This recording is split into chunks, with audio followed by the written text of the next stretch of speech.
Hi everyone, my name is Gurpreet. I'm the CEO with Softtrix Solutions, a budding digital marketing agency based out of Chandigarh. And today we're going to discuss why Google suspends your Google Merchant Center accounts as such. So would request you to be with us throughout the video and you'll definitely gain some good information.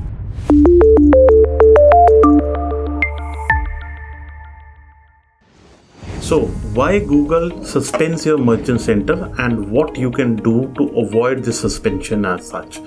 You need to understand that Google's intent is to provide the best information to the user who actually lands up on the website.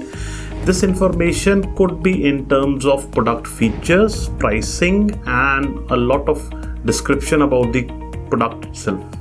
So now the question is, as a webmaster, what you can do to avoid the suspension of your Google Merchant Center. I'll give you certain tips around those things based upon our experience and expertise as such. So the first and foremost important thing is the contact us page on the website as such. So it should have very specific information about your physical address, your contact phone numbers, your contact email IDs, and even your contact hours as such.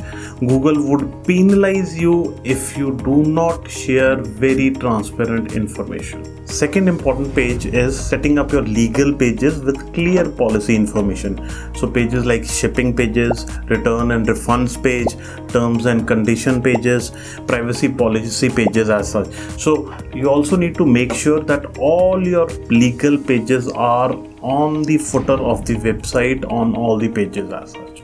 Again, you need to be very careful that there should not be any restricted checkout on your website. By restricted checkout, what we mean is that the forms which collect data should be optional in nature as such. They should not be biased towards any IPs or restrict any IPs as such. Another important point is setting up of all social media icons on all the pages of the website as such, and they should be linking back to your social profiles. The idea out here is to show Google that you are a legitimate and genuine business as such.